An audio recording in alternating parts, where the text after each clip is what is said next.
अकाल जय माता दी। एक बार क्लास को स्टार्ट कर रहे होंगे, आप सभी आ जाएंगे और फटाफट से कमेंट करके बता देंगे कि आप सभी कैसे हैं और क्लास के लिए रेडी हैं, है ना। एक बार कमेंट करके बता दीजिएगा आप सभी ठीक ठाक हैं और पढ़ने के लिए तैयार हैं। इस बार दिल्ली पुलिस में एक सीट पक्की करने के लिए तैयार हैं भी सभी। चलिएगा, बहुत बढ़िया। कीर्ति, प्रिया, शिखा, हाँ, सिमरन, शुभम, माला, बहुत अच्छे हैं, ठीक है ना। कमेंट पढ़ना तो पॉसिबल नहीं है। अदिति, दिव्या, गुंजन, अनुराधा, आस्था। चलिए, फिर भी मैं बता देता हूँ आपको, आज चीजों को समझिएगा। देखिएगा, दिल्ली पुलिस को लेकर हम बात करें। दिल्ली पुलिस में मैं आपको ज्योग्राफी पढ़ा रहा हूँ ना, ज्योग्राफी के अंतर्गत जिस लेवल का हम कंटेंट कवर करेंगे, आप यही मानिएगा बीए बैच लड़कियों के लिए फ्री है। लड़कों ने इसकी फी पे की है और पे जो की है या नहीं की है, उस चीज को साइड रखिएगा और इस चीज को फोकस करिएगा कि हम इस बार सिलेक्शन लेंगे। ये जो मेरा ज्योग्राफी वाला क्वेश्चन है, इतना विश्वास दिला सकता हूँ, अगर दिल्ली पुलिस में 2 से 3 या 4 5 क्वेश्चन भी बनते हैं तो सिंगल क्वेश्चन आपका इससे बाहर नहीं जाए। अगर बाहर जाता है तो उसका मेरिट पर कोई फर्क नहीं पड़ेगा, क्योंकि वो सबके लिए हार्ड होगा। वरना लेवल वो रहेगा बिल्कुल बेसिक से, मतलब बेसिक का मतलब ये है कि बिल्कुल तह से स्टार्ट करेंगे और बिल्कुल अपर लेवल तक हम जाएंगे चीजों को लेकर। बस आप क्या करेंगे, बस आप सिद्ध से चीजों को सुनेंगे। जैसे आज हम एक चैप्टर अपना कंप्लीट करेंगे, location and extent of India, Bharat की अवस्थिति और विस्तार। अगर आज कंप्लीट होता है तो आज ही इसके क्वेश्चंस की प्रैक्टिस भी हम कर रहे होंगे। क्लियर है। तो एक हमारा टारगेट रहेगा, हमारा टारगेट क्या रहेगा वो चीजों को सुनिएगा। हमारा टारगेट ये रहेगा कि हम एक चैप्टर करें, है ना, एक चैप्टर कवर करें और एक चैप्टर के बाद उससे रिलेटेड ना केवल दिल्ली पुलिस बल्कि एसएससी सीजीएल, ठीक है ना, एसएससी एमटीएस, सीपीओ, ठीक है, सीएचएसएल, स्टेट एग्जाम, इन सभी में जो क्वेश्चंस पूछे गए हैं उनको कवर करें। उनको क्या करें, उनको कवर करें। ये हमारा टारगेट रहेगा हर एक टॉपिक के बाद। फिर आपको इससे लाभ क्या मिलेगा, आपको इससे 2 तरीके के लाभ मिलेंगे। जो पहला है, जब आप मॉक टेस्ट लगाओगे तो मॉक टेस्ट आसानी से अटेंड कर पाओगे। दूसरा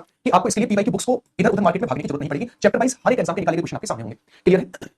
कभी ज्योग्राफी नहीं पढ़ी, इतना विश्वास मैं दिला सकता हूं, आप ज्योग्राफी की मेरी क्लास करोगे तो समस्या नहीं रहेगी, विश्वास है। चलिए स्टार्ट करें आज की क्लास को। सबसे पहले छोटा सा सिलेबस डिस्कस कर लेते हैं कि किस तरीके से हमारा टारगेट रहेगा सिलेबस को लेकर, है ना। सिलेबस को लेकर किस तरीके का टारगेट रहेगा उसको लेकर छोटा सा डिस्कस कर लेते हैं, फिर स्टार्ट करते हैं चीजें। देखिए, अगर मैं सिलेबस को लेकर बात करूं, सिलेबस हमारा इस तरीके से रहेगा, हम लगभग 20 चैप्टर में इंडियन ज्योग्राफी को बात कर रहे होंगे। 20 चैप्टर्स केवल इंडियन ज्योग्राफी। ये 20 चैप्टर्स में कई चैप्टर मिक्स होते हैं, है ना। एक के अंदर 3 से 4 टॉपिक मिक्स होते हैं, तो आप इस चीज को भी याद रखेंगे। ये 20 चैप्टर वो बेसिक चैप्टर है, इनके अंदर भी चैप्टर्स होंगे। जैसे मैं बात करूं लोकेशन एंड एक्सटेंट यानी भारत की अवस्थिति विस्तार, भारत के भूभौतिक क्षेत्र है, इसके अलावा हिमालय है, नॉर्थ ईस्ट हिमालय है, पेनिनसुलर माउंटेन्स है, भारत के पासेस यानी भारत के दर्रे हैं, भारत के आइलैंड यानी आइलैंड्स ऑफ इंडिया द्वीप है, मैदानी भाग है जो नदियों के द्वारा बनाए गए। इसके अलावा पूरा का पूरा रिवर सिस्टम जिसमें हिमालयन रिवर, पेनिनसुलर रिवर को भी 2 भागों में बांट के पढ़ेंगे, अरेबियन सी की रिवर और बंगाल की खाड़ी की रिवर। इसके अलावा नदी परियोजनाएं और भारत की जलवायु, क्लाइमेट। इसके बाद हम बात करेंगे नेक्स्ट, तो हमारे पास सॉइल वाला चैप्टर आता है, वनस्पति यानी वेजिटेशन आता है, भारत के खनिज आते हैं, भारत में परिवहन, परिवहन में हम जल परिवहन, स्थल परिवहन और वायु परिवहन तीनों को कवर करेंगे, ठीक है। इसके अलावा बात करें भारत की कृषि को लेकर, भारत के उद्योगों को लेकर, भारत की ट्राइब्स को लेकर, भारत की भू-आधारित संरचनाएं, इसके अलावा जलप्रपातों को लेकर। ये सारा का सारा हमारे केवल इंडियन ज्योग्राफी का पोर्शन है। मैं एक आपको थोड़ा सा आइडिया देता हूं, अगर मैं इंडियन ज्योग्राफी वर्ल्ड ज्योग्राफी को बांटूं, इंडियन जियो, अब चीजों को समझिएगा, डीप तो छोड़ो, मैं आपको एक नॉर्मल चीज बताऊं, वर्ल्ड जियोग्राफी, ठीक है। क्लासेस कितनी हो ये हम कह नहीं सकते, ठीक। देखिए समझिएगा, हम लगभग इंडियन ज्योग्राफी को 70 आवर्स में पढ़ेंगे, आवर्स है ना, क्लास चाहे वो 50 में कवर कर ले, 70 आवर्स मतलब 70 घंटे यानी 70 लगभग क्लास। और वही बात करें 45 टू 50 क्लास जो है वो किसको लेकर होंगी, वर्ल्ड जियो को लेकर होंगी, ठीक। तो अगर मैं नॉर्मली बात करूं आपसे, लगभग आप एक चीज रेडी रखिएगा, 120 आवर्स हम केवल ज्योग्राफी को लेकर डिस्कस करेंगे। और ये ना केवल दिल्ली पुलिस बल्कि ये कवर करेगा आपका स्टेट पीसीएस तक के लेवल को। और मैं ये नहीं कह रहा बहुत ज्यादा आपको दिमाग लगाना पड़ेगा, बस चीजों को अच्छे से समझते जाना है, चीजों को सुनते जाना है, ठीक है। चलिएगा, बिल्कुल भी दिक्कत आपको नहीं आएगी, बस मेरे साथ चीजों को कड़ी से कड़ी जोड़ते हुए चलना है। प्रॉब्लम नहीं आएगी आपको, कब ये भी नहीं पता चलेगा तो हम दिल्ली पुलिस के लेवल से हटकर ऊपर के लेवल पहुंचे महसूस भी नहीं होगा। और जब आप आगे की चीजों को समझेंगे तो बहुत आसानी रहेगी। आज जो हेडिंग डालेंगे, सबसे पहला चैप्टर हम स्टार्ट करते हैं, वो location and extent of India. फटाफट से आप पॉइंट बनाकर लिखेंगे चैप्टर का नाम हमारे पास location and extent of India, extension या फिर एक्सटेंट ऑफ इंडिया, भारत की अवस्थिति और विस्तार, भारत की अवस्थिति और विस्तार। देखिएगा, इस चैप्टर को लेकर बात करें तो इसमें बेसिकली इन चीजों पर डिस्कस किया जाता है। इसमें केवल भारत की चीजों के बारे में, नॉर्मल है ना, भारत की समुद्री सीमा कितनी है, भारत की पॉपुलेशन कितनी है, बेसिक आधार रखे जाते हैं। सबसे बेसिक चीजें इस चैप्टर में होती हैं और यही चैप्टर हमारा ज्योग्राफी का आधार यानी बेस तैयार करता है, पढ़ने में इंटरेस्ट आता है। अगर हम बात करें इसको लेकर, ज्योग्राफी को लेकर बात करें, उसमें लोकेशन और एक्सटेंट को लेकर बात करें, सबसे पहला पॉइंट हमारे पास ये आता है, भारत किस कॉन्टिनेंट का भाग है, किस कॉन्टिनेंट का भाग है। एक चीज को समझिएगा, ये आपके पास कुछ कॉन्टिनेंट दिखेंगे। जैसे पहला कॉन्टिनेंट आपके पास ये अफ्रीका कॉन्टिनेंट, कौन सा, अफ्रीका महाद्वीप है। ये आपके पास यूरोप कॉन्टिनेंट, यूरोप महाद्वीप। ये आपके पास एशिया कॉन्टिनेंट, एशिया महाद्वीप। ये आपके पास नॉर्थ अमेरिका कॉन्टिनेंट, ये आपके पास साउथ अमेरिका कॉन्टिनेंट। ये आपके पास कुछ कॉन्टिनेंट है। इसके अलावा ऑस्ट्रेलिया कॉन्टिनेंट भी है, ऑस्ट्रेलिया कॉन्टिनेंट भी है, ये ऑस्ट्रेलिया कॉन्टिनेंट। अब चीजों को समझिएगा, इन कॉन्टिनेंट से, है ना, इन कॉन्टिनेंट से आपको एक चीज याद रखनी है। अगर आपसे कहेगा भारत किस कॉन्टिनेंट का भाग है, भारत किस महाद्वीप का हिस्सा है, तो अपनी भारत जो है ना वो एशिया कॉन्टिनेंट का भाग है। किस कॉन्टिनेंट का भाग है, एशिया कॉन्टिनेंट का भाग है, ये इंडिया। और एशिया कॉन्टिनेंट में भी किसका भाग है, तो अपनी साउथ एशिया कॉन्टिनेंट का भाग है। भारत किस कॉन्टिनेंट का भाग है, तो आपने कहा हमारे पास यूरोप कॉन्टिनेंट है, हमारे पास अफ्रीका कॉन्टिनेंट है, हमारे पास नॉर्थ अमेरिका कॉन्टिनेंट है, हमारे पास साउथ अमेरिका कॉन्टिनेंट है, हमारे पास ऑस्ट्रेलिया कॉन्टिनेंट है और लास्ट अंटार्कटिका कॉन्टिनेंट जो नीचे की ओर जिसे सदर्न कॉन्टिनेंट भी कहते हैं। इन सातों के सातों कॉन्टिनेंट में इंडिया जो भाग है वो एशिया कॉन्टिनेंट का भाग है। और एशिया कॉन्टिनेंट में भी किस डायरेक्शन में पड़ता है, साउथ में पड़ता है। तो भारत एशिया कॉन्टिनेंट का भाग है, एशिया कॉन्टिनेंट में भी साउथ एशिया कॉन्टिनेंट का भाग है। क्या ये 2 पॉइंट आपके एकदम से क्लियर है? फटाफट से मुझे बताइएगा, फिर हम आगे की ओर बढ़ेंगे, थोड़ा सा और चीजों को जानने की कोशिश करेंगे। हम बात करें भारत किस महाद्वीप का भाग है, तो आपने कहा सर भारत एशिया कॉन्टिनेंट यानी एशिया महाद्वीप का भाग है और एशिया महाद्वीप में भी भारत दक्षिण एशिया में अवस्थित है, दक्षिण एशिया में पड़ता है। क्लियर है, क्लियर है, बहुत बढ़िया है ना, यहाँ तक कोई दिक्कत नहीं आई होगी आपको। नेक्स्ट आप आगे की चीजों को समझिए, लिखना है तो एक बार लिखिए, फिर हम आगे की ओर बढ़ते हैं। किसी को लिखना है तो एक बार लिखो, फिर हम आगे की ओर बढ़ते हैं। चलिए नेक्स्ट मैं आपसे कहूं, अब आता है इंडिया अगर एशिया कॉन्टिनेंट का भाग है तो किस नंबर पर आता है, किस स्थान पर आता है। देखिए भारत का एरिया, सबसे पहले इंडिया का एरिया कितना है। अगर मैं एरिया को लेकर बात करूं, एरिया इंडिया का कितना है, अच्छा खुद कमेंट में बताओ एरिया कितना है, इंडिया का एरिया कितना है। और एरिया के आधार पर पूरे विश्व के एरिया का कितने परसेंट इंडिया घेरे हुए हैं और इसके साथ किस पोजीशन पर आता है, किस स्थान पर इंडिया आता है। ये 3 पॉइंट बेसिकली एक बार मुझे बताइए, सबसे बेसिक पॉइंट बनते हैं। अगर मैं इंडिया के एरिया को लेकर बात करूं, इंडिया का जो भौतिक क्षेत्र है, भूभाग है, उसका जो एरिया है वो है 3287 किलोमीटर स्क्वायर, ये इंडिया का एरिया है। अगर मैं पूरे विश्व के एरिया को 100% मान लूं तो इंडिया उसमें से 2.4% हिस्सा घेरे हुए हैं। कुछ ऐसा मानिए कि मान लीजिए किसी के पास 100 रुपए है और आप इंडिया है तो आपके पास केवल 2.4 रुपए हैं, तो इंडिया पूरे विश्व के एरिया का 2.4% हिस्सा घेरे हुए हैं। कितने परसेंट, कितने एरिया के साथ, 32,265 किलोमीटर स्क्वायर एरिया के साथ केवल कितना भाग है पूरे विश्व का, पूरे विश्व का 2.4% भाग है इंडिया। अब किस पोजीशन पर आता है, 7th पोजीशन पर आता है, 7वें स्थान पर आता है, 7वें स्थान पर आता है 2.4% एरिया। 2.4% एरिया किसका है, ये पूरे के पूरे जो आपको भूभाग दिख रहा है इसका जो इंडिया के पास एरिया वो केवल 2.4% है और एरिया कितना 32,265 किलोमीटर स्क्वायर है। और इसी के साथ इंडिया किस पोजीशन पर है, 7th। तो 7th पर है तो इससे ऊपर के 6 देश भी तो होंगे, तो वो भी तो पूछ सकता है। अगर हम बात करें इससे ऊपर के 6 देश कौन-कौन से हैं, तो आप यहां पर गौर करिएगा, हम नेक्स्ट स्लाइड देखें, इसके ऊपर के 6 देश को समझिएगा एक बार। यहां पर आइएगा, नोट करेंगे, पहले हम समझ लेते हैं एक बार। इसके ऊपर के 6 देश, सबसे पहले यहां पर आपको ये वाला देश दिख रहा है, इसका नाम है रूस। ये वाला हिस्सा दिख रहा है आपको, ये है रूस, ठीक है। उसके बाद जो आपको देश दिख रहा है ये है कनाडा। कौन सा है, कनाडा है, कौन सा कनाडा, ठीक है। उसके बाद यहां पर आपको देश दिखेगा तीसरे पर वो है चीन, चाइना। उसके बाद दिखेगा 4th पर आपको यूएसए, यूएसए, फोर्थ पर कौन सा दिखेगा, यूएसए दिखेगा, ठीक है। यूएसए के बाद जब आप आएंगे नेक्स्ट यहाँ पर दिखेगा ये वाला हिस्सा, ये है ब्राजील, ये है ब्राजील, ये वाला हिस्सा ब्राजील। ब्राजील के बाद आप आएंगे तो आपको दिखेगा ये वाला ऑस्ट्रेलिया, ऑस्ट्रेलिया ये वाला हिस्सा, और ऑस्ट्रेलिया के बाद जब आप ऊपर की ओर जाएंगे तो आपको दिखेगा ये वाला हिस्सा इंडिया। कौन सा दिखेगा, इंडिया दिखेगा। ये 6 है तो ये 7 है, 7 है। क्या आपको ये चीज क्लियर हुई एकदम से? नॉर्मल सी चीज मुझे बताइएगा, मैंने कहा इंडिया 7वें स्थान पर आता है, अगर 7वें स्थान पर है तो उससे ऊपर के 6 देश भी तो आपसे पूछ सकता है। तो आपने अगर हम 6 देशों को लेकर बात करें तो सबसे पहले पर हमारे पास आता है रूस, रूस के बाद आता है कनाडा, है ना, कनाडा के बाद आता है चाइना, चाइना के बाद आता है यूएसए, यूएसए के बाद आता है ब्राजील, ठीक है, ब्राजील के बाद आता है ऑस्ट्रेलिया, और ऑस्ट्रेलिया के बाद आता है इंडिया। कौन आता है, इंडिया आता है, क्लियर है। तो आपसे अगर मैं ये कहना चाहूं, मैंने आपसे क्वेश्चन किया उसका मुझे आंसर आप करेंगे, मैं यहां पर खड़ा हूं, मैं ये कह रहा हूं इंडिया से जस्ट ज्यादा क्षेत्रफल वाला, इंडिया से जस्ट ज्यादा क्षेत्रफल वाला एरिया वाला देश कौन सा है? ऐसा कौन सा देश है जो कि इंडिया से जस्ट ऊपर है एरिया में, बताइए।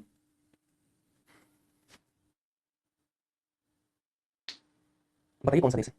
अरे मेरा नाम विकास राणा, ठीक है, बहुत बढ़िया, ऑस्ट्रेलिया है ना, ऑस्ट्रेलिया है। तो किसी तरीके के भी क्वेश्चन बनेंगे, क्या आप इसके लिए तैयार हो? आपके बिल्कुल तैयार है। अगर मैं यहाँ पर आपको बताना चाहूँ तो नॉर्मली यहाँ पर क्या लिखा हुआ है, आपसे कहा है फर्स्ट पर हमारे पास आता है कौन सा, रूस, सेकंड पर आता है कनाडा, फिर चाइना, फिर अमेरिका, फिर ब्राजील, फिर ऑस्ट्रेलिया और फिर भारत। ये वाले क्वेश्चन हमारे पास आते हैं, क्लियर है यहाँ तक की चीजें। एक बार फटाफट से 2 क्वेश्चन को नोट डाउन करेंगे तो हम आगे बढ़ेंगे। इन 2 क्वेश्चन को आप नोट डाउन करो तब मैं आगे बढ़ रहा हूँ। फटाफट से मुझे बताएंगे आप सभी को यहाँ तक की चीजें एकदम से क्लियर है। अरे हाँ यार बहुत बढ़िया, मैं कह रहा हूँ एक बच्चा बढ़िया कमेंट कर रहा है, मतलब आज इस चैप्टर को जब हम कवर करके जा रहे होंगे तो उम्मीद है कि आप धुआं धुआं कर चुके होंगे चीजों को, ठीक है, क्लियर है, नोट कर लिया होगा, फटाफट से आ जाओ। हाँ भाई हाँ, बहुत बढ़िया, बहुत बढ़िया, यहाँ तक की चीजें क्लियर है, होनी चाहिए। एक बार नोट डाउन कर लो फिर आगे की ओर बढ़ें, आगे की चीजों को समझे। नोट कर लिया, ये वाला क्वेश्चन नोट कर लो, है ना, ये वाला क्वेश्चन नोट किया।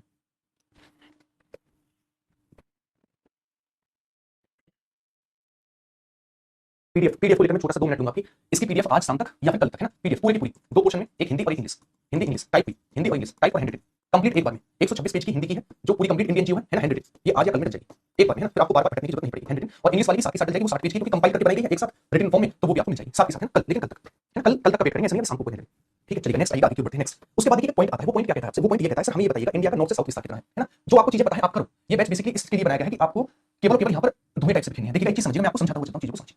मैंने कहा यहाँ पर ये वाला जो हमारे पास केंद्र शासित प्रदेश है इसका क्या नाम है, जिस चीज को पता है बताना, इस केंद्र शासित प्रदेश का क्या नाम है, ये वाला केंद्र शासित प्रदेश लद्दाख, है ना। इसके अलावा ये वाला कौन सा है राज्य, इसका नाम है तमिलनाडु।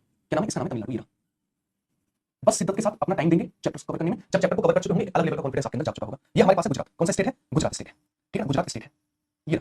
और उसके बाद जो स्टेट आता है हमारे पास वो है अरुणाचल प्रदेश। ये वाला जो हिस्सा आपको दिखेगा, ये वाला, ये है अरुणाचल प्रदेश, ये रहा अरुणाचल प्रदेश। ये 4 स्टेट एकदम से क्लियर है आपको, अपने यहाँ कोई समस्या यहाँ तक नहीं आई स्टेट को लेकर, ठीक है। मैं आपसे ये कह रहा हूँ कि इंडिया का सबसे सदर्न पॉइंट कौन सा है, सबसे सदर्न पॉइंट, तो इसका नाम है Indira col, Indira call. India का सबसे सदर्न पॉइंट है इंदिरा कॉल, आपको देखने को मिलता है लद्दाख, लद्दाख में देखने को मिलता है, और ये लद्दाख है यूपी है।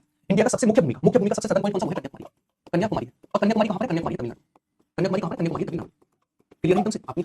इसके अलावा इंडिया का सबसे वेस्टर्न पॉइंट कौन सा है, गोलमाता, वेस्टर्न पॉइंट गोलमाता। और गोलमाता कहाँ पर, गोलमाता है गुजरात में। कहाँ पर गोलमाता, गोलमाता है गुजरात में। इसके अलावा एक पॉइंट है यहाँ पर सबसे ईस्ट सबसे पूर्वी पॉइंट है वो है किबिथु, कौन सा किबिथु, और किबिथु कहाँ पर, किबिथु है अरुणाचल प्रदेश, कहाँ पर, अरुणाचल प्रदेश में किबिथु, क्लियर है। अगर मैं आपसे क्वेश्चन कर रहा हूँ, मुझे इसका आंसर करिएगा, आपसे क्वेश्चन पूछेगा इंडिया का नॉर्थ साउथ से नॉर्थ की लंबाई कितनी है, नॉर्थ से साउथ की लंबाई कितनी है, ये लंबाई इंडिया की कितनी है, ये वाला हिस्सा। फिर आपसे कहेगा हमें ये बताइए इंडिया का ईस्ट से वेस्ट विस्तार कितना है, हमें ये बताइए इंडिया का ईस्ट से वेस्ट विस्तार कितना है। 2 तरीके के पॉइंट बने, है ना। अगर मैं बात करूँ इसको लेकर इंडिया का नॉर्थ से साउथ लंबाई को लेकर बात करूँ तो ये हमारे पास 32-14 किलोमीटर, 32-14 किलोमीटर यानी 3214 किलोमीटर। ये कौन सी है, नॉर्थ से south, north to south, north to south लंबाई है इंडिया की। वहीं हम बात करें इसको लेकर ईस्ट से वेस्ट, ये वाला हिस्सा ईस्ट से वेस्ट है, ये हमारे पास कितना है 29-33 किलोमीटर, 2933 किलोमीटर, ये है ईस्ट से वेस्ट है, ईस्ट टू वेस्ट पार्ट है। यहाँ तक की चीज क्लियर है एकदम से। मुझे नॉर्मल सी चीज बताइए, मैंने आपसे यहाँ से जो पॉइंट डिस्कस किया ना, वो पॉइंट है मेरे पास 6 पॉइंट कौन से, point number 1, point number 1, India का सबसे नदर्न पॉइंट कौन सा है, सबसे नदर्न पॉइंट इंडिया का, उसका नाम है इंदिरा कॉल। क्या नाम है, इंदिरा कॉल है। कहां पर है, केंद्र शासित प्रदेश लद्दाख में है। आपसे कहेगा इंडिया का सबसे सदर्न पॉइंट मुख्य भूमि का मेन लैंड का, वो कन्याकुमारी गुजरात तमिलनाडु में है ना। आपसे कहेगा इंडिया का सबसे वेस्टर्न पॉइंट कौन सा है, आप कहेंगे वो है गुजरात का गोलमाता। और इंडिया का सबसे ईस्टर्न पॉइंट कौन सा है, वो है किबिथु अरुणाचल प्रदेश का। इंडिया का नॉर्थ से साउथ लंबाई कितनी है, वो है 32-14 किलोमीटर। इंडिया के ईस्ट से वेस्ट लंबाई कितनी है, वो है 29-33 किलोमीटर, 29-33 किलोमीटर। ये 6 पॉइंट है जो आपको याद रखने हैं। अब मैं आपसे क्वेश्चन कर रहा हूं तो मुझे बताएंगे इंडिया नॉर्थ से साउथ ज्यादा लंबा है या फिर ईस्ट से वेस्ट ज्यादा लंबा है। कभी डिजिट ना पूछकर कांसेप्ट पूछ लेता है ना। तो आपको अगर लंबाई याद है तो आप इस आंसर निकाल सकते हैं, लंबाई नहीं पता आंसर कैसे निकालेंगे। मैंने आपसे कहा इंडिया नॉर्थ से साउथ ज्यादा लंबा है या फिर ईस्ट से वेस्ट ज्यादा लंबा है ना। मेरी क्लास में केवल आपको एक टारगेट करना है, जो पूछता जाऊं वो बताते जाओ, चीजों को गौर से समझते जाओ। एक चैप्टर जब कंप्लीट होगा तो अपने आप आपका लेवल जो बहुत ऊंचा अपने आप में होगा।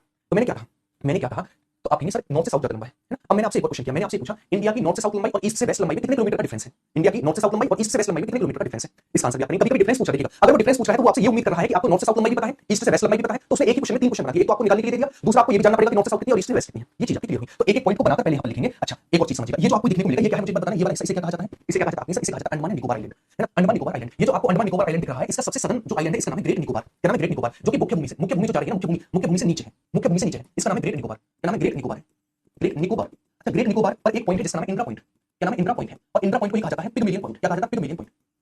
क्या कहा जाता है, पिग्मेलियन पॉइंट कहा जाता है इसे। तो आपसे क्या कहेगा, आपसे ये है कहां पर, अंडमान निकोबार में। तो एक कांसेप्ट को समझिएगा, बिल्कुल कांसेप्ट को क्लियर करते हुए चलेंगे। जो आपको ये कन्याकुमारी दिख रहा है तमिलनाडु का, ये सदर्न पॉइंट तो है इंडिया का, लेकिन ये मेनलैंड का मुख्य भूमि का है। अब आपकी मुख्य भूमि इसमें क्या है, जो अंडमान निकोबार आइलैंड है वो मुख्य भूमि से नीचे की ओर है। अगर आपसे कहेगा मुख्य भूमि का सबसे सदर्न पॉइंट वो कन्याकुमारी है, और टोटल इंडिया का सबसे सदर्न पॉइंट उसका नाम है ग्रेट निकोबार पर पड़ने वाला इंदिरा पॉइंट या फिर पिग्मेलियन पॉइंट। तो आपसे कहेगा पूरे भारत का सबसे सदर्न पॉइंट कौन सा है, आप कहेंगे इंदिरा पॉइंट है, जिसे पिग्मेलियन पॉइंट कहा जाता है। कहां पर है, अंडमान निकोबार आइलैंड में है, और किस आइलैंड पर है, ग्रेट निकोबार पर है, ग्रेट निकोबार पर है। यहां तक की चीज क्लियर है, एक बार मुझे बताइएगा यहां तक कोई दिक्कत समस्या अगर नहीं है तो एक बार पॉइंट्स को मेरे साथ लिखो, है ना, लिखो मेरे साथ। आप लिखेंगे, नोट्स बनाते हुए चलेंगे। आप लिखेंगे भारत का सबसे वेस्टर्न पॉइंट, सबसे वेस्टर्न पॉइंट गौर माता, गौर माता गुहार मूर्ति किसे बोलते हैं? प्रोनाउंस के ऊपर डिपेंड करता है। गौर माता है जो कि गुजरात में है, जो कि गुजरात में है, गुजरात में है। क्लियर है? उसके बाद नेक्स्ट आता है सबसे वेस्टर्न पॉइंट, ईस्टर्न पॉइंट। आप देखेंगे इंडिया का सबसे ईस्टर्न पॉइंट, इंडिया का सबसे eastern point, eastern point Kibithu है, किबिथु है जो कि अरुणाचल प्रदेश में, जो कि अरुणाचल प्रदेश में। ठीक है, नेक्स्ट पॉइंट समझिएगा। इंडिया का सबसे नदन पॉइंट आप देखेंगे, इंडिया का सबसे northern point point Indira call है। कौन सा? इंदिरा कॉल है जो लद्दाख में है, लद्दाख में है। नेक्स्ट लिखेंगे सबसे सदन को लेकर 2 पॉइंट बनते हैं। आप देखिए मुख्य भूमि का सबसे सदन पॉइंट है, यह मुख्य भूमि का, मुख्य भूमि का सबसे सदन पॉइंट, सबसे सदन पॉइंट है। नेक्स्ट आता पूरे भारत का, ये पूरे भारत का सबसे सदन पॉइंट है, पूरे भारत का, भारत का,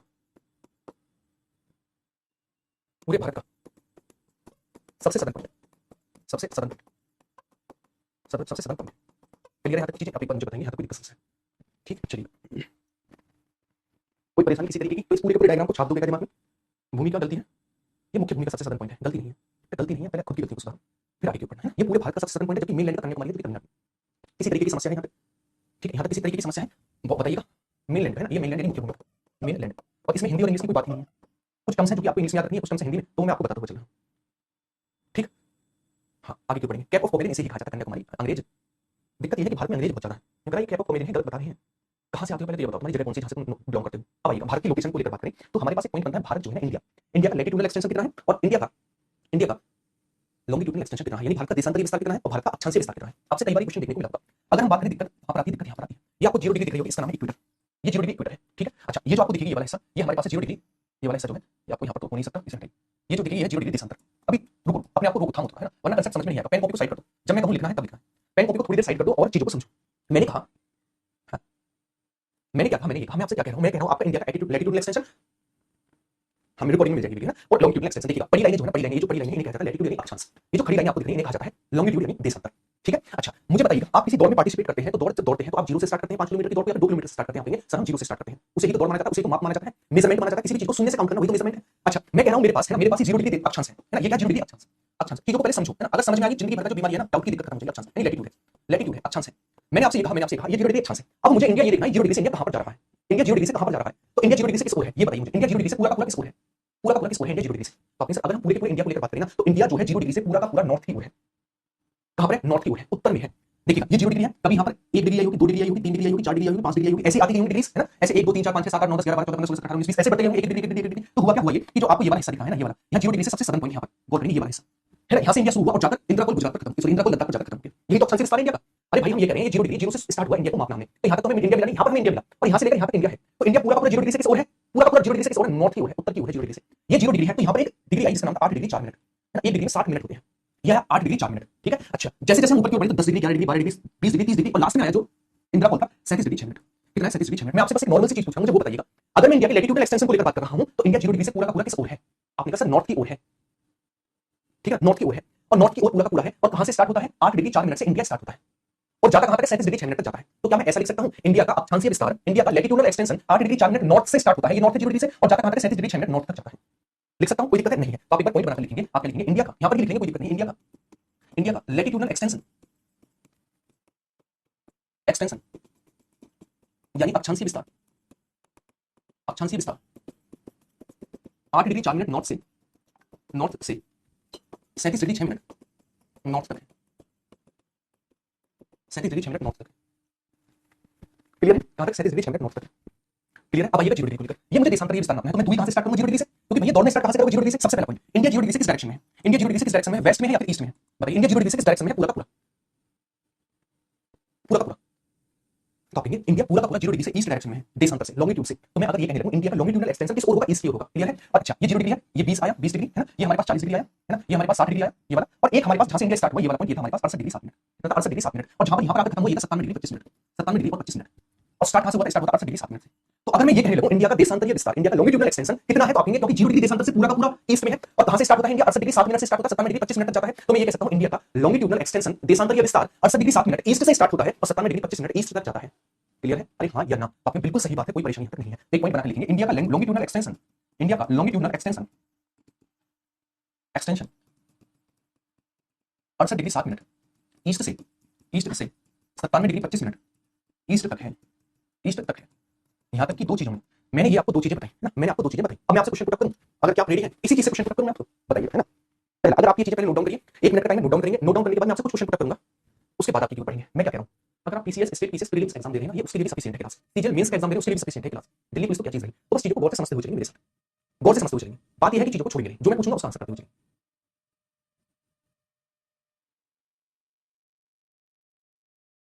ठीक है, मैंने आपसे कहा, मैंने आपसे पूछा इंदिरा कॉल का, इंदिरा कॉल का, इंदिरा कॉल कितने डिग्री पर है, बताइए इंदिरा कॉल कितने डिग्री पर है, इंदिरा कॉल, इंदिरा कॉल कितने डिग्री पर है। देख रहा है, दो बार ईस्ट कैसे आएगा भाई, पूरा का पूरा इंडिया नॉर्थ में तो दो बार नॉर्थ आएगा ना, ये भी तो अच्छा 0 डिग्री से ये भी नॉर्थ है, ये भी नॉर्थ है, ये भी नॉर्थ है, ये भी नॉर्थ है, ये भी नॉर्थ है, ये भी नॉर्थ है, मेरे घर की छत भी नॉर्थ है। तो ये पूरा का पूरा 0 डिग्री से नॉर्थ है, तो कितनी भी डिग्री आएंगी सब नॉर्थ होंगी ना, और यहाँ पर जितनी भी डिग्री आएंगी वो साउथ होंगी, उसी तरीके से इधर जितनी भी डिग्री आएंगी वो ईस्ट होंगी, और इधर जितनी भी डिग्री आएंगी वो वेस्ट होंगी। बहुत 37 डिग्री 6 मिनट, एक 57 डिग्री 25 मिनट, यही दिक्कत आती है। ये इंदिरा कॉल है, समझिएगा। मैंने कहा जो हमारे पास सबसे नदन पॉइंट है वो है इंदिरा पॉइंट। इंडिया का सबसे नदन विस्तार कितना है, 37 डिग्री 6 मिनट। तो इंडिया का सबसे नदन पॉइंट इंदिरा कॉल का विस्तार कितने डिग्री होगा, 37 डिग्री 6 मिनट। अब मैंने आपसे पूछा किबिथु कितने डिग्री पर है, किबिथु कितने डिग्री पर है, किबिथु कितने डिग्री पर है, बताना चलो, किबिथु कितने डिग्री पर है, बताओ एक बार।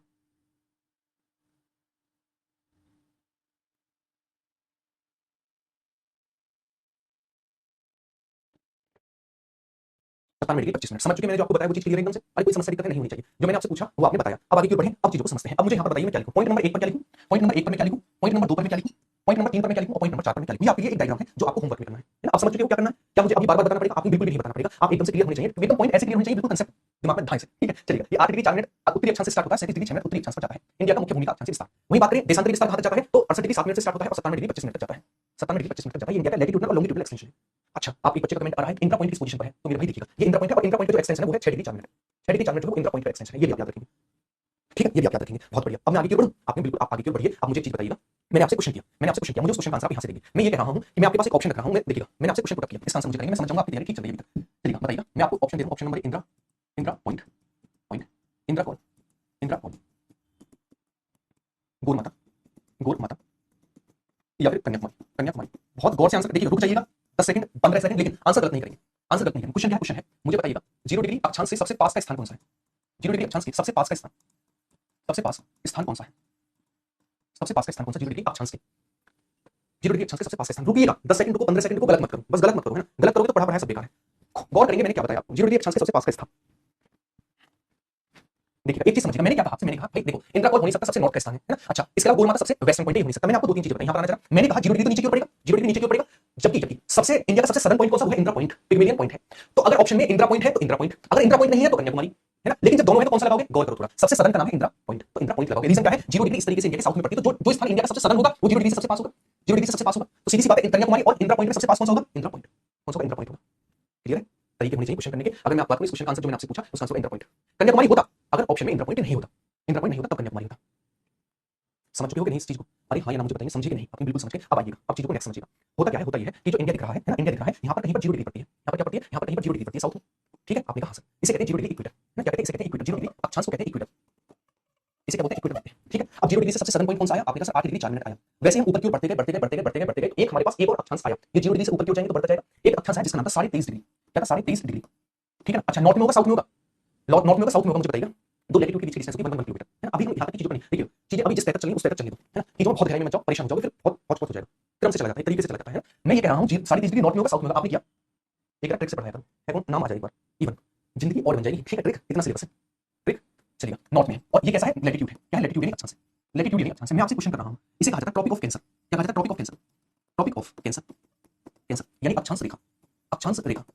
मैंने आपसे एक चीज पूछी, मैंने कहा मुझे बताइएगा अक्षांश रेखा वास्तव में क्या है। पहला क्वेश्चन है अक्षांश रेखा वास्तव में क्या है, क्वेश्चन के तरीके समझिएगा, जैसे जैसे मैं क्वेश्चन के तरीके बता रहा हूं पूछ रहे क्वेश्चन से। ये टॉपिक ऑफ कैंसर क्या है, आपने कहा एक लैटिट्यूड है, एक अक्षांश है सर, और कौन सा अक्षांश है, नदन अक्षांश है, उत्तरी अक्षांश है, और कितनी डिग्री है, 23.5 डिग्री है। तो पहला पॉइंट बना, एक बेहतरीन क्वेश्चन बनकर तैयार हुआ, टॉपिक ऑफ कैंसर यानी कर्क रेखा, कर्क रेखा वास्तव में क्या है, तो आपने 23.5 डिग्री नदन लैटिट्यूड उत्तरी अक्षांश को ही कर्क रेखा कहा जाता है, क्या कहा जाता है, कर्क रेखा कहा जाता है। क्लियर है, 23.5 डिग्री नॉर्थ लैटिट्यूड को ही कर्क रेखा कहा जाता है, यहां तक की चीजें क्लियर है। अब क्वेश्चन ये बनता है कि कर्क रेखा जो आपको दिख रही है ये वास्तव में भारत के कितने स्टेट से होकर गुजर रही है।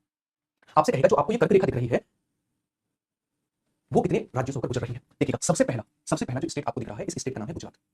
अब कॉपी पेन प्लीज साइड में रख दीजिए, जहां जैसे जैसे मैं बोलता हूं वैसे वैसे पढ़ते जाना, बस कॉपी पेन साइड में रख दीजिए, अभी कोई नोट नहीं करेगा, जब तक मैं नोट करने का टाइम दूंगा तब नोट करेंगे। अब समझो केवल ये है 23.5 डिग्री, सबसे पहला स्टेट आया हमारे पास वो है गुजरात, सेकंड पर आता है हमारे पास ये वाला स्टेट, और इस स्टेट का नाम है हमारे पास राजस्थान।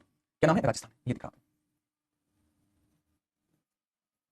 ये कौन सा है, राजस्थान।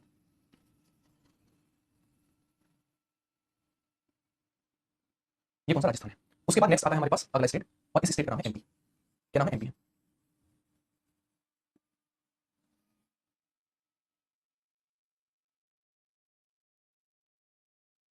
ठीक है, एमपी के बाद आता है ये वाला छत्तीसगढ़। ये कौन सा, ये छत्तीसगढ़। मुझे बताते हुए चलिए, जो मैं पूछता जा रहा हूँ, जो हाईलाइट करता जा रहा हूँ, आपके हाथ में फोन में बस आपको क्लिक करनी है, कमेंट करना है, हाँ जी ये छत्तीसगढ़, दिमाग में बैठेंगे चीजें, दिमाग में बैठेंगे, जब रीजन करोगे तो बड़ा आसानी से लगेगा आपको कि हाँ ये चीजें हम करके आ रहे हैं। उसके बाद आपको ये वाला स्टेट दिखेगा, ये वाला, इसका नाम है झारखंड। क्या नाम है, झारखंड है, ये रहा झारखंड। उसके बाद आता है ये वाला वेस्ट बंगाल, पश्चिम बंगाल, पश्चिम बंगाल। उसके बाद आता है ये वाला, ये है हमारे पास त्रिपुरा, ये है हमारे पास मिजोरम, ये हमारे पास है मिजोरम। क्या मैं इनके नाम लिख दूं एक बार, 1 मिनट लगेगा, है ना, एक बार लगेगा। देखिएगा इनके नाम देखिएगा एक बार। सबसे पहला आता है हमारे पास गुजरात, ये है गुजरात, ऊपर लिख, गुजरात, ये रहा। उसके बाद आता है राजस्थान, कौन सा था, राजस्थान। उसके बाद आता है एमपी, उसके बाद आता है छत्तीसगढ़, उसके बाद आता है झारखंड, कौन सा था, झारखंड। उसके बाद आता है हमारे पास वेस्ट बंगाल, पश्चिम बंगाल। उसके बाद आता है त्रिपुरा, त्रिपुरा। और फिर आता है हमारे पास मिजोरम, कौन सा था, मिजोरम, मिजोरम। अब चीजों को समझिएगा जो मैं आपसे कह रहा हूँ, चीजों को समझिएगा जो मैं आपसे कह रहा हूँ। मैंने कहा कर्क रेखा, देखिएगा पहले एक बार समझना, फिर लिखना, फिर रिवीजन करना, ये तरीका है। मैंने आपसे कहा जो 23.5 डिग्री नॉर्थ लैटिट्यूड है वो भारत को 2 भागों में डिवाइड करती है, नॉर्थ और साउथ। पहला पॉइंट, कर्क रेखा के नॉर्थ और साउथ, यानी कर्क रेखा भारत के बीचों बीच से गुजरती है। ऐसा कौन सा लैटिट्यूड है जो भारत के बीचों बीच से गुजरता है, क्वेश्चन बन गया। तो आपने 23.5 डिग्री नॉर्थ लैटिट्यूड, अगर 23.5 डिग्री नॉर्थ लैटिट्यूड नहीं दिया गया, टॉपिक ऑफ कैंसर देगा, कर्क रेखा ऑप्शन में देगा। तो 23.5 डिग्री नॉर्थ लैटिट्यूड या फिर कर्क रेखा भारत को 2 भागों में डिवाइड करती है, नॉर्थ और साउथ। ये भारत के 8 स्टेट से होकर गुजरती है, गुजरात, राजस्थान, मध्य प्रदेश, छत्तीसगढ़, झारखंड, वेस्ट बंगाल, त्रिपुरा और मिजोरम। इनका क्रम भी आपको याद रखना है। कैसे क्रम याद रखना है, आप वेस्ट से ईस्ट की ओर क्रम याद रख लीजिए। अब आपसे वेस्ट की ईस्ट की ओर क्रम याद है तो आप उसे ईस्ट से वेस्ट भी लगा सकते हो, वैसे ईस्ट भी लगा सकते हो। जैसे मैंने आपको 4 ऑप्शन दिए, मैंने कहा मैं आपसे क्वेश्चन, चलिए बाद में पूछेंगे, पहले हाथ रखेंगे, याद रखेंगे क्रम, आप रखेंगे याद क्रम, वेस्ट से ईस्ट की ओर गुजरात, राजस्थान, मध्य प्रदेश, छत्तीसगढ़, झारखंड, वेस्ट बंगाल, त्रिपुरा, मिजोरम। मैंने कहा इनका क्रम वेस्ट से ईस्ट की ओर इस तरीके से है, ये 8 स्टेट से होकर गुजरती है। ठीक है, अच्छा अगर आपसे कहने लगे कर्क रेखा, मैं आपसे खुद क्वेश्चन पूछूं, आप मुझे इस डायग्राम में देखकर बताइए, डायग्राम में खुद देखकर बताइएगा कर्क रेखा की सर्वाधिक लंबाई किस स्टेट में है। कर्क रेखा की सर्वाधिक लंबाई किस स्टेट में है, आप नोट करना चाहे नोट करिए, वरना मेरे कंप्लीट हैंडरेड नोट्स आपको मिल जाएंगे। नोट करना चाहे नोट करिए, बस इस क्लास में पार्टिसिपेट करिए अच्छे से, वो जरूरी है। आप एमपी में है, दिख रहा है साफ साफ। सबसे कम कहां पर है वो बता दीजिए मुझे, सबसे कम कहां पर है, सबसे कम कहां पर है। तो आपने सबसे कम जो देखने को मिलता है वो राजस्थान में, राजस्थान में सबसे कम। मैंने कहा कर्क रेखा यानी tropic of cancer north east के कितने स्टेट से गुजर रही है, नॉर्थ ईस्ट के कितने स्टेट से कर्क रेखा गुजर रही है, नॉर्थ ईस्ट के कितने स्टेट से कर्क रेखा यानी ट्रॉपिक ऑफ कैंसर गुजर रही है, नॉर्थ ईस्ट। तो आपने नॉर्थ ईस्ट की बात करेगा तो 2 स्टेट है, त्रिपुरा और मिजोरम। ये नॉर्थ ईस्ट स्टेट है, ये नॉर्थ ईस्ट स्टेट नहीं है। तो इसका मतलब आप ये समझे, अब तक क्या समझे, 23.5 डिग्री नॉर्थ लैटिट्यूड को कर्क रेखा कहा जाता है। कर्क रेखा भारत के बीचों बीच से गुजरती है। कर्क रेखा भारत को 2 भाग में डिवाइड करती है, नॉर्थ और साउथ। कर्क रेखा 8 स्टेट से होकर गुजरती है, जिनका क्रम वेस्ट से ईस्ट इस टाइप से है, गुजरात, राजस्थान, मध्य प्रदेश, छत्तीसगढ़, झारखंड, वेस्ट बंगाल, त्रिपुरा और मिजोरम। इसकी सर्वाधिक लंबाई एमपी और सबसे कम लंबाई राजस्थान में है। ये नॉर्थ ईस्ट के 2 राज्यों से होकर गुजरती है, त्रिपुरा और मिजोरम। पहले हाथ की चीजों को लिखोगे, अरे हां या ना, आप लिखेंगे, पॉइंट नंबर 1 बनाकर लिखेंगे, जो हम पढ़ते जाने लिखते हुए चलेंगे। सबसे पहला पॉइंट लिखेंगे आप 23.5 डिग्री नॉर्थ लैटिट्यूड को, नॉर्थ लैटिट्यूड को कर्क रेखा कहा जाता है, कर्क रेखा कहा जाता है, कहा जाता है। सेकंड पॉइंट आप लिखेंगे, बनाकर आप लिखेंगे, क्या आप लिखेंगे, कर्क रेखा भारत को 2 भागों में बांटती है। कर्क रेखा भारत के बीचों बीच से गुजरती है, भारत के बीचों बीच से गुजरती है, गुजरती है। ठीक है, आप लिखेंगे कर्क रेखा भारत को 2 भागों में बांटती है, नॉर्थ और साउथ। कर्क रेखा भारत को 2 भागों, 2 भागों, नॉर्थ और साउथ में बांटती है, वह साउथ में बांटती है। ठीक है, चलिए नेक्स्ट आप लिखेंगे यह भारत के 8 स्टेट से होकर गुजरती है, यह 8 स्टेट से गुजरती है, से गुजरती है। नेक्स्ट लिखेंगे नॉर्थ ईस्ट के, यह नॉर्थ ईस्ट के 2 स्टेट से गुजरती है, यह नॉर्थ ईस्ट के 2 स्टेट से गुजरती है। नाम तो मुझे लिखने की जरूरत नहीं पड़ेगी ना, सब कुछ लिखा हुआ है बोर्ड पे, है ना।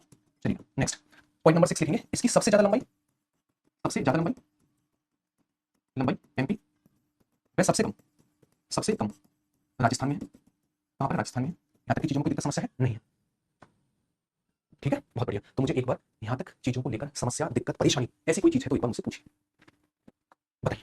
ये कर्क रेखा को लेकर छोटा सा डिस्कस हुआ। उसके बाद कर्क रेखा को लेकर नेक्स्ट डिस्कस आता है हमारे पास क्या, एक वर्ड आता है GURBA। ये क्या है GURBA, आप ये G फॉर गुजरात का गांधीनगर, G फॉर गांधीनगर, मैं हाल पर लिखता हुआ चलता हूं, G फॉर गुजरात का गांधीनगर, U फॉर एमपी का उज्जैन, R फॉर झारखंड की रांची, राजधानी रांची, बी फॉर एमपी का भोपाल, ए फॉर अग्रतला, त्रिपुरा का अग्रतला, अग्रतला। समझे आपके नहीं, मैंने क्या कहा, मैंने ये कहा G for Gandhinagar, U for Ujjain, B for Bhopal, R for Ranchi और A फॉर अग्रतला। अब आपसे कहेगा ऐसे कौन कौन से शहर हैं जो कर्क रेखा के बहुत ज्यादा नजदीक है, कर्क रेखा के बहुत ज्यादा नजदीक है। तो आप कहोगे कर्क रेखा के नजदीक पड़ने वाले शहरों में एमपी के उज्जैन और भोपाल है, गुजरात का गांधीनगर है, त्रिपुरा का अग्रतला है, इसके अलावा झारखंड की राजधानी रांची कर्क रेखा पर ही है, बिल्कुल कर्क रेखा, बिल्कुल ट्रॉपिक ऑफ कैंसर पर। ये सब तो बहुत नजदीक है, जबकि रांची जो है वो कर्क रेखा पर है, बिल्कुल लाइन पर है। ठीक है, तो ये सब तो नजदीक है, जबकि रांची जो है वो कर्क रेखा पर ही है। कोई बनाकर लिखेंगे झारखंड की राजधानी रांची, झारखंड की राजधानी कैपिटल रांची कर्क रेखा पर है, कर्क रेखा पर है, कहां पर, कर्क रेखा पर है। ठीक है, कोई समस्या यहां तक आई आपको तो एक बार मुझे बताओ किसी तरीके की। मैं एक बार रिपीट कर दूं, आप अच्छा नोट करो, मैं रिपीट करूंगा, है ना। आप एक बार नोट कर लो, मैं रिपीट करूंगा आपके लिए, नोट कर दो, नोट करो, मैं रिपीट कर दूंगा, नोट करो। हाँ, मैं क्वेश्चन जहां तक पढ़ा है मैं 2-4 क्वेश्चन तो करवाते जाऊंगा, लेकिन मैं कोशिश कर रहा हूं कि आपको बेहतरीन तरीके से चैप्टर में अच्छे से करा दूं। छोटा चैप्टर है, मैं छोटा चैप्टर में इसे करा दूं। ठीक है, बहुत बढ़िया। मैं आपको फिर से रिपीट कर रहा हूँ, चीजों को समझिए। मैंने कहा 23.5 डिग्री नॉर्दर्न लैटिट्यूड को कर्क रेखा कहा जाता है। कर्क रेखा भारत को दो भागों में डिवाइड करती है, नॉर्थ और साउथ। ये भारत के बीचों बीच से होकर गुजरती है। ये भारत के 8 स्टेट से होकर गुजरती है, गांधीनगर, राजस्थान, सॉरी गुजरात, राजस्थान, एमपी, छत्तीसगढ़, झारखंड, वेस्ट बंगाल, त्रिपुरा और मिजोरम। नॉर्थ ईस्ट के 2 स्टेट त्रिपुरा और मिजोरम से होकर गुजरती है। इसकी सर्वाधिक लंबाई एमपी और सबसे कम लंबाई इसकी राजस्थान में है। इस पर पड़ने वाले शहर गुजरात का गांधीनगर है, एमपी के उज्जैन और भोपाल है, जबकि झारखंड की राजधानी कर्क रेखा पर ही है और त्रिपुरा का अगरतला ये कर्क रेखा के बहुत ज्यादा नजदीक है। कर्क रेखा के बहुत ज्यादा नजदीक है। ठीक है, क्लियर है? ठीक है, नोट डाउन कर लिया आपने? आप नोट डाउन कर लो, फिर आगे क्यों बढ़ेंगे। आप नोट डाउन कर लो, फिर आगे क्यों बढ़ेंगे। हर चैप्टर के क्वेश्चंस प्रैक्टिस करेंगे। देखिए, आप YouTube पर तो क्लास है नहीं कि मैं हाँ जी प्रमोशन कर रहा हूं बैच के लिए, है वो है, ये तो पेड बैच चल रहा है। तो मैं आपसे प्रॉमिस कर रहा हूं, जैसा मैं पढ़ा रहा हूं उससे ज्यादा सुधार ही होगा, गिरावट कभी नहीं आएगी। सुधार और ज्यादा किया जाएगा चीजों में, गिरावट कभी नहीं आएगी। जैसा पहली क्लास है उससे बेस्ट लास्ट क्लास होगी मेरी, एक प्रॉमिस आपसे मैं कर रहा हूं। आज जो मेरी पहली क्लास है इससे कहीं ज्यादा गुनी अच्छी मेरी लास्ट क्लास होगी ज्योग्राफी की। समझे आप? बस चीजों को धैर्य के साथ पढ़ते हुए चलिए। ठीक, चलिए अगली बात को लेकर करें, आगे क्यों चले भाई, यहां तक की चीजें आपकी एकदम से क्लियर होंगी। अच्छा, अब यहां पर आइएगा, हमारा आता है मानक समय। मानक समय रेखा देखिएगा, 0 डिग्री लॉन्गिट्यूड, उससे समय नापा जाता है, टाइम नापा जाता है। क्या नापा जाता है? टाइम नापा जाता है। ठीक है, चलिएगा, टाइम नापा जाता है। मैंने टाइम नापा, क्लियर है, चीजें क्लियर है। मुझे बताइएगा ये वाला जो है वो कितना है, ये वाला लास्ट पॉइंट कितना है, ये कितने डिग्री का है, ये कितने डिग्री का है पॉइंट, ये वाला कांसेप्ट है, बहुत तगड़ा कांसेप्ट है। थोड़ा थोड़ा सा गौर करते हुए चलेंगे। ये वाला जो है हमारे पास कहां से कहां तक है, ये वाला। ठीक, देखिए ये कितना है, आप खुद से बताइए, खुद से बताइए। नेक्स्ट देखिएगा, अगर हम बात करें ये कितना है, ये 68 डिग्री 7 मिनट है, 68 डिग्री 7 मिनट है। ये मेरे पास 97 डिग्री 25 मिनट है, 97 डिग्री और 25 मिनट है। क्लियर है? चलिएगा, 97 डिग्री 25 मिनट है। देखिएगा, एक बस कांसेप्ट चीज याद रखिएगा, 1 डिग्री चलने में, 1 डिग्री देशांतर चलने में 4 मिनट का टाइम लगता है, 4 मिनट का टाइम। जब भी मैं इस कोने से इस कोने को लेकर बात करूं तो इन दोनों में 97 डिग्री 25 मिनट और 68 डिग्री 7 मिनट, इन दोनों में लगभग लगभग 30 डिग्री का अंतर है। ठीक है, और 1 डिग्री चलने में लग रहा है 4 मिनट का टाइम डिफरेंस। तो 30 डिग्री में कितना आएगा? 120 मिनट। कितना आएगा? 120 मिनट। या फिर मैं कह सकता हूं ये आएगा निकलकर 2 आवर। तो इस 2 आवर के टाइम डिफरेंस को कम करने के लिए क्या किया गया है? इस 2 आवर के टाइम डिफरेंस को कम करने के लिए क्या किया गया? देखिए, हम टाइम जो है वो देशांतर से नापते हैं। अगर मैं एक देशांतर चलता हूं तो 4 मिनट का टाइम डिफरेंस आता है, 4 मिनट का। मान लीजिए अगर यहाँ पर 12 बज रहे हैं तो यहाँ पर जो समय होगा वो 12:05 होगा, सॉरी 12:04 होगा, 12:04 होगा। समझ गए? तो 1 डिग्री चलने में 4 मिनट का टाइम डिफरेंस आता है। तो अगर मैं बात करूं इंडिया के इस कोने से लेकर इस कोने तक कितने समय का डिफरेंस आता, तो आपने लगभग इनमें से 30 डिग्री का अंतर है। 30 डिग्री का अंतर है तो 120 मिनट यानी 2 आवर का टाइम डिफरेंस आता आया नहीं, क्यों नहीं आया? फिर भैया एक डिस्कस हुआ, बैठाया गया 97 डिग्री 25 मिनट और 68 डिग्री 5 मिनट को। बोले भैया सॉल्यूशन क्या है, क्या किया जाए, क्या किया जाए? तो उन्होंने कहा हम एक काम कर सकते हैं, हम तुम दोनों का एवरेज ले लेते हैं, ना बेटा तुम्हारी चलेगी ना बेटा तुम्हारी चलेगी, हम तुम दोनों का एवरेज लेंगे। जब इन दोनों का एवरेज निकाला गया यानी 68 डिग्री 7 मिनट और 97 डिग्री 25 मिनट, 97 डिग्री 25 मिनट, इन दोनों का एवरेज निकाला गया तो वो निकल कर आया 82.5 डिग्री, 82.5 डिग्री। अच्छा ये क्या है, मैं आपसे दो चीज पूछा हूं, ये लैटिट्यूड है या फिर लॉन्गिट्यूड है, ये अक्षांश है या फिर देशांतर है, ये अक्षांश है या फिर देशांतर है? बस इस कांसेप्ट को कर ले, बस इस कांसेप्ट को कर ले, 2-3 क्वेश्चन लगा ले फिर क्लास को रोक दे। मुझे बताइए अक्षांश है फिर देशांतर है? ये देशांतर है। और कितने डिग्री देशांतर है? 82.5 डिग्री देशांतर है। अच्छा मुझे बताइएगा ये उत्तरी है फिर पूर्वी देशांतर है? उत्तरी देशांतर है, पूर्वी देशांतर है, कौन सी देशांतर है बताइए जरा मुझे। ये लैटिट्यूड को एक लैटिट्यूड, अरे लैटिट्यूड वाले भाई देशांतर बोलो है ना, देशांतर। अक्षांश कैसे हो जाएगा? खड़ी लाइनों को अक्षांश कैसे कह दोगे? रखो क्या बड़ी लाइनों को अक्षांश कहते हैं, कितनी बार बताइए, देशांतर है सारी की सारी इंडिया। मैंने कहा 68 डिग्री 7 मिनट से 97 डिग्री 25 मिनट इंडिया का देशांतर विस्तार, अक्षांश कह रहे हैं, पूर्वी देशांतर है। तो अगर मैं बात करूं ये क्या है, पूर्वी देशांतर। क्या है पूर्वी देशांतर? इसी को भारत का मानक समय रेखा बोला गया, स्टैंडर्ड टाइमलाइन ऑफ इंडिया बोला। ये क्या है? Standard timeline of India, standard timeline of India, line of India. तो अगर मैं आपसे कहूं भाई स्टैंडर्ड टाइमलाइन ऑफ इंडिया क्या है, स्टैंडर्ड टाइमलाइन ऑफ इंडिया क्या है, तो अपनी 82.5 डिग्री पूर्वी देशांतर को ही भारत की मानक समय रेखा बोला जाता है। क्या बोला जाता है? भारत की मानक समय रेखा बोला जाता है। पहला पॉइंट क्लियर हो गया आपका? 82.5 डिग्री पूर्वी देशांतर को भारत की मानक समय रेखा बोला जाता है। ये क्यों बनाई गई? क्योंकि ये 2 घंटे का जो टाइम डिफरेंस है उसे कम करने के लिए, उसे खत्म करने के लिए पूर्वी देशांतर को लाया गया। वास्तव में पूर्वी देशांतर क्या है? तो वास्तव में वो 97 डिग्री 25 मिनट और 68 डिग्री 7 मिनट इन दोनों का एवरेज है। क्लियर है? क्लियर है एकदम से? ठीक है, तो एक पॉइंट बनाकर लिखेंगे फिर आगे के कंसेप्ट आप लिखेंगे। मैं आपसे पूछ रहा हूं, आप यहां पर लिख लेना, यह भारत के स्टैंडर्ड टाइमलाइन ऑफ इंडिया है। ठीक है, कोई दिक्कत है? सिस्टम है भाई, ठीक है, अपना भी सिस्टम है भाई। चलिए सिस्टम बोल दिया, आगे बढ़ते हैं। नेक्स्ट मैं आपसे अब देखिए आप क्वेश्चन कैसे बनेंगे, ये तो हो गया स्टैंडर्ड टाइमलाइन। अब आपसे क्वेश्चन का तरीका क्या बनेगा, एक दो क्वेश्चन अभी करके जाएंगे, अपनी प्रैक्टिस में पूरे तो नहीं कर पाएंगे, कुछ क्वेश्चन करके जाएंगे, पूरे तो पॉसिबल नहीं है क्योंकि चैप्टर कंप्लीट नहीं है। कल चैप्टर कंप्लीट करके कल उसके क्वेश्चन कंप्लीट कर देंगे। ठीक है, देखिए मैंने कहा ये वाला जो हमारे पास क्या है, ये वाला जो हमारे पास स्टेट है ये है यूपी। ये कौन सा? ये है यूपी। अगर आप बोलोगे तो आज ही करा दूंगा, बस ये 1 घंटा एक्स्ट्रा लगेगा, लेकिन जितना हो आगे का कल करेंगे। इंट्रोडक्शन की तरीके से क्लास को रख लेते हैं बढ़िया तरीके से। नेक्स्ट स्टेट जो आता है हमारे पास ये है एमपी। ये कौन सा? ये है एमपी, ये वाला, ये रहा, ये है एमपी। ठीक है, नेक्स्ट स्टेट है हमारे पास ये वाला, ये है छत्तीसगढ़। ये कौन सा? ये है छत्तीसगढ़। उसके बाद ये जो स्टेट आपको दिखेगा ये है उड़ीसा। ये कौन सा? ये है उड़ीसा। ठीक है, उसके बाद जो आपको ये दिखेगा स्टेट ये है आंध्र प्रदेश। ये कौन सा? ये है आंध्र प्रदेश, ये रहा आंध्र प्रदेश। तो आपसे कहेगा जो भारत की मानक समय रेखा है, स्टैंडर्ड टाइमलाइन ऑफ इंडिया है वो। अच्छा मुझे बताइए भारत की मानक समय रेखा या standard timeline of India Bharat के कितने स्टेट से होकर गुजरती है? Standard timeline of India Bharat के कितने स्टेट से होकर गुजरती है? मैंने आपसे ये क्वेश्चन पुट किया, कितने काउंटिंग में स्टेट कितने, काउंटिंग में स्टेट कितने से होकर गुजर रही है? तो सीधी सी बात है, अगर मैं स्टैंडर्ड टाइमलाइन ऑफ इंडिया को लेकर बात कर रहा हूं तो मुझे आप कहेंगे, पता है क्या कहेंगे? आप कहेंगे यह यूपी से होकर गुजर रही है, ये एमपी से होकर गुजर रही है, ये छत्तीसगढ़ से होकर गुजर रही है, ये उड़ीसा से होकर गुजर रही है, ये आंध्र प्रदेश से होकर गुजर रही है, आंध्र प्रदेश से होकर गुजर रही है। यानी कितने हैं? 1 2 3 4 और 5, ये भारत के 5 स्टेट से होकर गुजरती है। अच्छा सबसे मैं आपसे क्वेश्चन कर रहा हूं, मैंने आपसे क्वेश्चन पुट किया, मुझे बताइएगा स्टैंडर्ड टाइमलाइन ऑफ इंडिया जो है वो भारत के 5 स्टेट से होकर तो गुजरती है, नो डाउट, लेकिन सबसे नॉर्थ का स्टेट कौन सा है और सबसे साउथ का स्टेट कौन सा जहां से ऊपर स्टैंडर्ड टाइमलाइन ऑफ इंडिया गुजरती है? सबसे नॉर्थ का, सबसे साउथ का। तो आपको एक और चीज याद रखनी है, क्या याद रखनी है? कि standard timeline of India Bharat के 5 स्टेट से ऊपर गुजरती है, नो डाउट, लेकिन सबसे नॉर्थ का यूपी, उसके बाद एमपी, उसके बाद छत्तीसगढ़, उसके बाद उड़ीसा, उसके बाद आंध्र प्रदेश है। यानी इनका क्रम है ना, इनका क्रम नॉर्थ से साउथ की ओर इस टाइप से है, यूपी, एमपी, छत्तीसगढ़, उड़ीसा और आंध्र प्रदेश। जैसे आपने कर्क रेखा का वेस्ट टू ईस्ट मालूम किया था, पता किया था, उसी तरीके से इनका भी। तो एक पॉइंट बनाकर लिखेंगे आप क्या लिखेंगे? आप लिखेंगे standard timeline of India, standard timeline of India, timeline of India, 5 state UP, MP, Chhattisgarh, Orissa व आंध्र प्रदेश से गुजरती है, गुजरती है। ये सबसे नॉर्थ का होगा, ये सबसे नॉर्थ का होगा, ये सबसे साउथ का होगा। ये क्रम आपको नॉर्थ से साउथ की पता होना चाहिए, नॉर्थ से साउथ की पता होना चाहिए। क्लियर है? अब मैं आपसे क्वेश्चन कर रहा हूं, आपने कंट्री का पढ़ा? अरे हाँ या ना? आपने हाँ। मैंने कहा ऐसे कितने स्टेट हैं और कौन कौन से हैं जिससे स्टैंडर्ड टाइमलाइन ऑफ इंडिया और ट्रॉपिक ऑफ कैंसर दोनों गुजरती है? कॉमन स्टेट कौन कौन सी है जिनसे होकर स्टैंडर्ड टाइमलाइन ऑफ इंडिया और ट्रॉपिक ऑफ कैंसर दोनों गुजरती है? उन स्टेट के नाम और काउंटिंग में कितने हैं? उन स्टेट के नाम और काउंटिंग में कितने हैं? आईफोन में ये चलेगा कि नहीं? क्या दिक्कत है? आईफोन देख लिया है तो क्या दिल्ली पुलिस में जाओगे? क्या जरूरत है? आईफोन 16 लो, 18 लो भाई। ऐसे स्टूडेंट क्लास में चाहिए, इतनी तो लेवल कम से कम हो है। गजब के बच्चे हैं, बहुत बढ़िया, बहुत बढ़िया। ऐसे स्टेट हमारे पास दो हैं। आपने कहा सर कौन कौन से ऐसे स्टेट है? देखिएगा, ट्रॉपिक ऑफ कैंसर कल रेखा 8 स्टेट से होकर गुजर रही थी, गुजरात, राजस्थान, एमपी, छत्तीसगढ़, और एमपी छत्तीसगढ़ से हमारे पास कौन सी गुजर रही है? स्टैंडर्ड टाइम में। तो कॉमन स्टेट है एमपी और छत्तीसगढ़, एमपी और छत्तीसगढ़। क्लियर है? वही मैं एक चीज बात करूँ आपसे, आपकी कैसी क्या बात है जो आपको करनी है? वो बात ये है कि जो हमारे पास ये वाली रेखा है, सॉरी, ये जो हमारे पास एक रेखा है जिसका नाम है हमारे पास क्या? जिसका नाम है हमारे पास tropic of cancer. Tropic of cancer आपसे कई बार कुछ ये पूछा गया है, तो स्पीड कौन सा है? स्पीड शांति से क्लास में, स्पीड बढ़ाओ और ये स्लो करो, गेन नहीं होगा गाड़ी का, शांति से चुप क्लास में, क्यों चाह की आवाज नहीं। ठीक, चलिए देखिए यहाँ पर अगर ये ज्ञान मुझसे ज्ञान बांटने की कोशिश की ना, क्लास से निकाल दीजिए, ये ज्ञान नहीं चलेगा मेरी क्लास में। ठीक, अपने तक सीमित रखो, क्लास में ये लो मतलब। देखिए मैंने कहा ये हमारे पास ऐसे कौन से स्टेट है जहां पर कर्क रेखा tropic of cancer, tropic of capricorn काटते हैं, कट करते हैं, वो स्थान है छत्तीसगढ़। ठीक है, तो एक पॉइंट बनाकर लिख लेना, कट कहां पर करते हैं? दोनों जंक्शन लिखना, जंक्शन कहां पर है? दोनों का जंक्शन है छत्तीसगढ़ में। कहां पर? छत्तीसगढ़ में दोनों का जंक्शन है, tropic of cancer, tropic of capricorn, junction कहां पर? छत्तीसगढ़ में। ठीक है, टीओसी, टीओसी को ट्रॉपिक ऑफ कैंसर कर्क रेखा, शॉर्ट में लिख दिया है एसटीआई, मतलब स्टैंडर्ड टाइमलाइन ऑफ इंडिया। ठीक है, भारत की मानक समय रेखा और कर्क रेखा। ठीक है, बहुत बढ़िया। चलिए हल्का सा गुस्सा था, बहुत थोड़ा सा है ना। एक दो क्वेश्चन देख लेते हैं, एक दो क्वेश्चन देख लेते हैं, अभी तो चैप्टर में टाइम लगेगा, कल पूरा हो पाएगा, लेकिन हम एक दो क्वेश्चन लगा लेते हैं जो आज हमारे बन पाएंगे इससे। चलिए मुझे आंसर करते हुए करेंगे, आंसर करिए फटाफट, आंसर करिए, आंसर करिए। पहला क्वेश्चन आज जो पढ़ा है उसके क्वेश्चन लगा लेते हैं, एक दो बस, दो चार क्वेश्चन आज जो पढ़ा है केवल उसके एक एक बच्चा आंसर करके बताएगा फटाफट से। डेली का हम इसी तरीके से प्रैक्टिस करेंगे, कोशिश ये करेंगे कि ज्यादा से ज्यादा प्रैक्टिस जो है वो किस तरीके से हो। फटाफट से मुझे आंसर करेंगे, एक मिनट रुक लेना।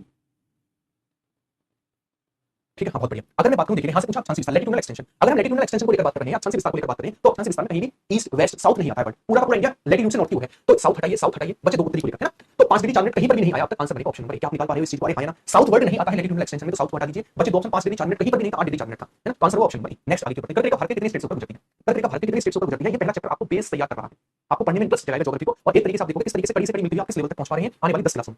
ठीक है, अगर हम बात करें इसको लेकर, कर्क रेखा को लेकर भारत के 8 स्टेट्स पर गुजरती है, एक बार बताना जरा सबसे ज्यादा किस स्टेट्स पर गुजरती है कमेंट बॉक्स में। अगर मैं 8 स्टेट को लेकर बात करूं, गुजरात है, राजस्थान है, एमपी है, छत्तीसगढ़ है, झारखंड है, वेस्ट बंगाल है, त्रिपुरा है, मिजोरम है, ऐसे 8 स्टेट है जहां से गुजरती है ना। इसके अलावा उज्जैन, भोपाल, गांधीनगर, रांची और अगरतला कर्क रेखा पर देखने को मिलते हैं। कर्क रेखा भारत को दो भागों में बांटते हैं, नॉर्थ और साउथ।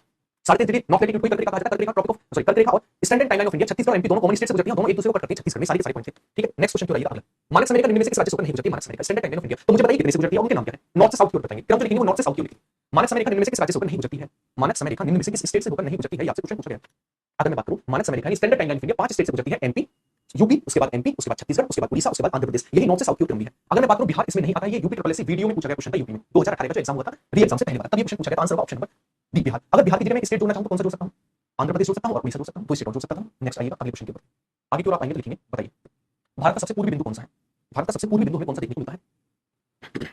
भारत का सबसे पूर्वी बिंदु हमें कौन सा देखने को मिलता है? देखिए सबसे पूर्वी बिंदु को लेकर बात करें, इंदिरा पॉइंट भारत का सबसे सदर्न पॉइंट, सबसे दक्षिणी बिंदु, गोलमाता सबसे वेस्टर्न पॉइंट गुजरात में, इंदिरा कॉल सबसे नदर्न पॉइंट लद्दाख में, जबकि किबिथु जो है अरुणाचल प्रदेश का, ये सबसे ईस्टर्न पॉइंट है भारत का, सबसे पूर्वी बिंदु है भारत का। तो आंसर होगा option number 1 Kibithu, option number 1 Kibithu. चलिए यहां तक के क्वेश्चन थे जो आज हमने पढ़ाई, उसके क्वेश्चन थे कुछ, है ना। अभी कल जब हम चैप्टर को कंप्लीट करेंगे तो पूरे के पूरे चैप्टर के बढ़िया तरीके से क्वेश्चन और लगाएंगे, जो बाकी का बचा क्वेश्चन। तो मुझे प्यारी सी कमेंट के साथ केवल ये बता देंगे कि जो आज हमने पढ़ा क्या कंसेप्ट क्लियर हुए, हाँ या ना। क्लास का टाइम हो चुका है, क्लास को रोकना पड़ेगा, ठीक है, वरना चैप्टर आज कंप्लीट करते, कल इस चैप्टर को कंप्लीट करेंगे, क्वेश्चन लगाएंगे बेहतरीन जो एग्जाम में पूछे गए। मतलब कल जो आज पढ़ा है उसका रिवीजन करके आओगे और जो कल पढ़ेंगे उसे गौर से पढ़ोगे, ताकि जब क्वेश्चन की प्रैक्टिस कर रहे होंगे 20 25 30 जो भी क्वेश्चन एक चैप्टर को लेकर पढ़ेंगे बेहतरीन तरीके से आप कर रहे होगे। दूसरा, अगर कोई डाउट वगैरह हो तो आप मुझे इंस्टाग्राम पर यहाँ पर मैसेज कर सकते हैं, विकास राणा, क्योंकि इतनी कमेंट में मैं समझा इतनी कमेंट्स में नहीं ले सकता, है ना। इतनी कमेंट्स में डाउट एक साथ नहीं ले पाऊंगा, बहुत तेजी से कमेंट चल रही है, ठीक है। तो विकास राणा 4903 इस पर मुझे अगर कोई डाउट हो किसी चीज को लेकर, किसी भी चीज को लेकर, तो आप मुझे यहाँ पर मैसेज कर सकते हैं, मैं रिप्लाई कर दूंगा टाइम निकाल कर, ठीक है। चलिए तो कल की क्लास में मिलेंगे, आप अच्छे से रिवीजन करके आओगे चीजों का, और कल हम प्रैक्टिस भी करेंगे, चैप्टर को कंप्लीट करेंगे। ख्याल रखिएगा अपना, इसी तरीके से मेरे साथ जुड़े रहिएगा, बहुत अच्छे से ज्योग्राफी को कवर करेंगे हम, और ख्याल रखिएगा अपना नेक्स्ट क्लास में मिलते हैं। बाय बाय, टेक केयर, जय हिंद।